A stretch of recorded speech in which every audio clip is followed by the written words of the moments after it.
¿Qué tal mis queridos suscriptores del YouTube? El día de hoy hablaremos de la historia del ferrocarril en México, así que comencemos. Los ferrocarriles en México. México fue uno de los últimos países de Occidente en dotarse del transporte ferroviario. La primera línea, de 424 kilómetros, se concluyó en 1873, y estuvo en construcción por más de 30 años.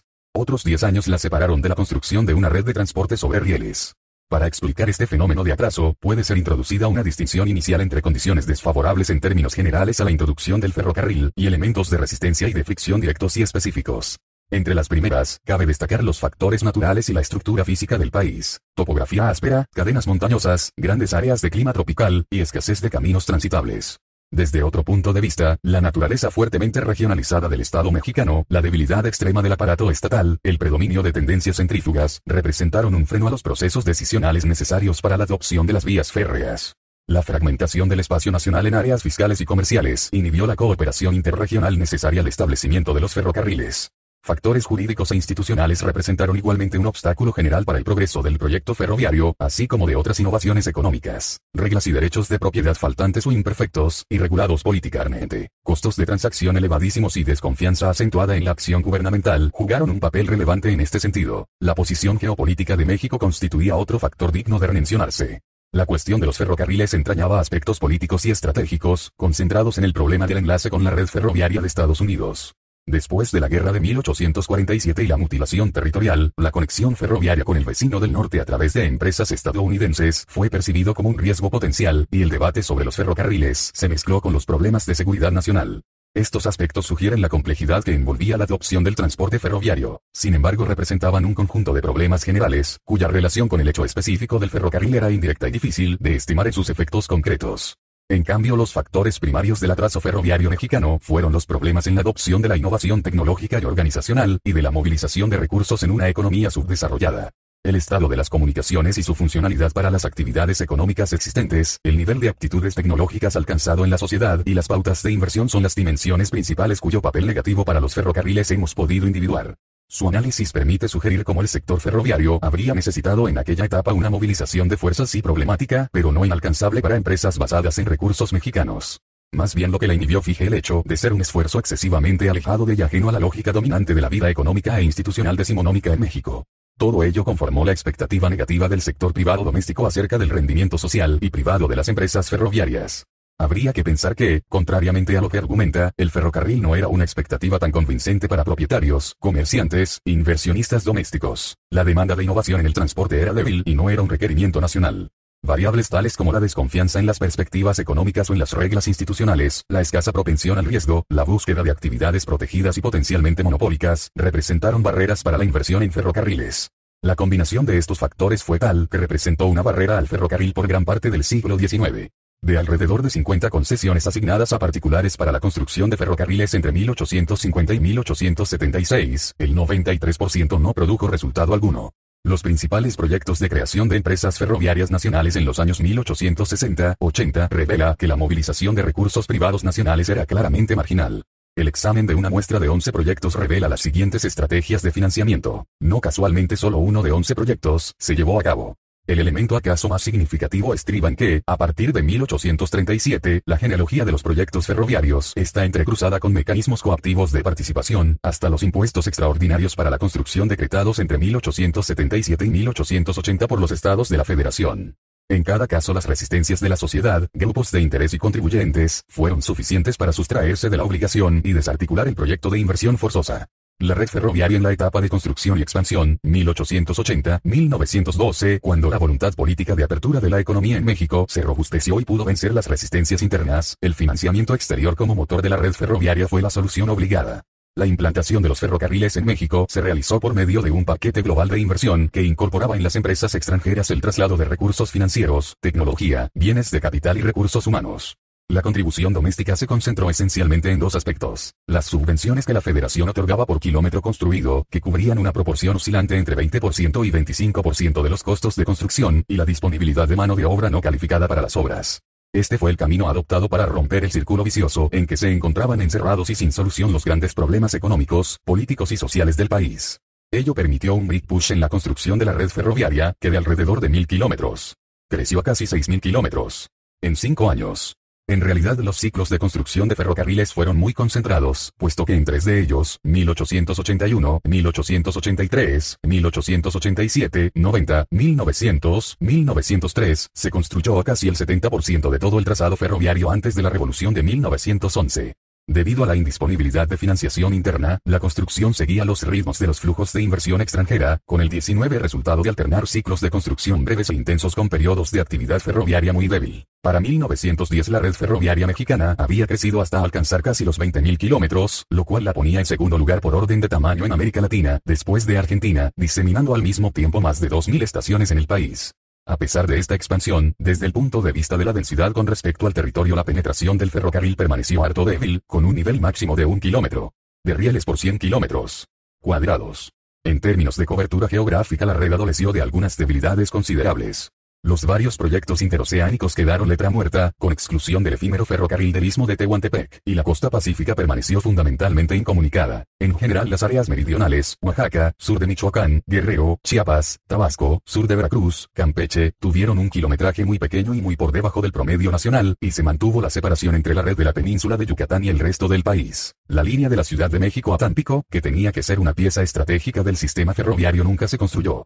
Sin embargo, el trazado ferroviario que se estableció antes de la Revolución de 1911 constituyó no solo la base sino que prácticamente integró la red ferroviaria del siglo XX, que hasta la década de 1940-1950 no recibió añadiduras significativas. En conjunto, la orientación de la red ferroviaria en México se polarizó alrededor de 2 ejes. Uno mayoritario norte-sur, que conectaba en la frontera con la red estadounidense a través de líneas troncales, que eran la prolongación física y en parte también empresarial de compañías ferroviarias estadounidenses, Ateison, Topeka y Santa Fe, Denver y Río Grande, Southern Pacific, y uno este-oeste, centrado sobre el corredor México-Veracruz, y dominado por empresas británicas. Es posible afirmar que la estructura espacial de la red, en términos generales, se desarrolló en parte al azar, de manera desarticulada y sin que el poder público pudiera definir coherentemente prioridades y preferencias.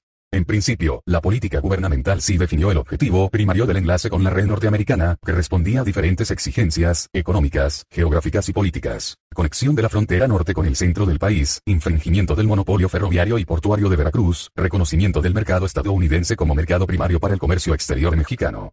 La orientación de las vías férreas no se puede comprender sin considerar el propósito de romper la plurisecular gravitación de todo México hacia Veracruz, desarrollar la debilísima base exportadora nacional, e integrar las regiones del norte, sujetas a la atracción económica de Estados Unidos, al cuerpo del país. Junto a ello hay que incluir la natural orientación de las comunicaciones en el eje norte-sur, poco obstaculizadas por barreras naturales, frente a las 2 cordilleras de la Sierra Madre que se interponen en los trayectos este-oeste. La pendiente máxima de las líneas troncales del norte era de 1,5%, mientras que la de las líneas México-Veracruz era de 3 a 4%. En términos de posiciones comerciales, crecimiento urbano, movimiento de población, localización de las actividades económicas, la presencia del ferrocarril conllevó efectos de desplazamiento esencialmente en las áreas áridas y semiáridas del norte, donde su implantación tuvo características de adelanto a la demanda. En las áreas centrales, de asentamiento poblacional mucho más denso y tradicional, los ferrocarriles más bien se insertaron y ensancharon las estructuras espaciales de origen colonial, con un impacto de adaptación más que de transformación. En un país deficitario de medios de transporte y vías de comunicación como era México, las vías férreas condensaron las expectativas de movilización de recursos, integración económica, transformación productiva. Es necesario medir y evaluar la contribución efectiva de los ferrocarriles al crecimiento económico de manera directa por medio de los servicios transporte de bienes, personas y servicios. Es decir, el impacto del abaratamiento del costo de transporte producido por la tecnología ferroviaria con respecto a los modos de transporte anteriores. Como se puede apreciar por los datos del cuadro 3, el tráfico de carga tuvo un crecimiento sostenido durante el periodo, pasando de 264.000 toneladas en 1880 a un nivel máximo de alrededor de 14 millones de toneladas. La tasa de crecimiento promedio anual de la carga, que en el lapso 1880-1910 fue de 14,1%, tuvo el siguiente ritmo decenal: 26,5%, 1880-1889, 13,2%, L890-L900, 6,2%, 1900-1910. La fuerte elasticidad inicial de la carga con respecto a la oferta de transporte sugiere la existencia de una reserva de demanda potencial, constreñida por la falta de medios adecuados de transporte y que se liberó al iniciar la construcción en gran escala de vías férreas. La medida disponible de la densidad de carga, aunque imperfecta con respecto a la medida óptima de las toneladas barra kilómetro por kilómetro de vía, muestra en cambio ritmos de crecimientos diferentes. La carga transportada por kilómetro de vía creció aproximadamente 3 veces, aunque permaneciendo muy ligera. El aumento más intenso fue en la década 1890-1900, cuando se redobló, pasando de 281 a 556 toneladas por kilómetro.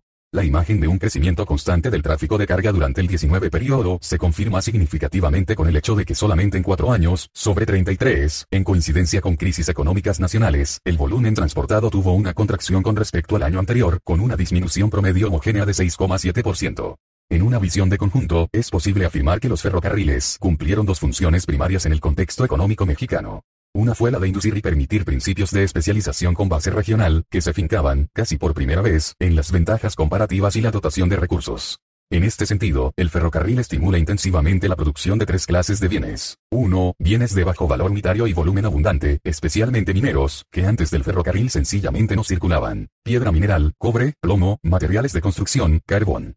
Con ello se revertía el patrón de raíz colonial basado en la centralidad de los metales preciosos, que constituían casi la totalidad de las exportaciones mexicanas. 2. Bienes agrícolas, también de bajo valor unitario, producidos para el mercado interno, tales como trigo, arroz, cebada, y materias primas como el algodón, que experimentaban un radio de comercialización ampliada, rebasando las barreras de costos y tiempo impuestas por el transporte preferroviario. 3. Productos agrícolas de exportación, entre los cuales enequén, café, tabaco, hule, ganado, que podían dirigirse a puertos y aduanas fronterizas y encontrar salida al exterior.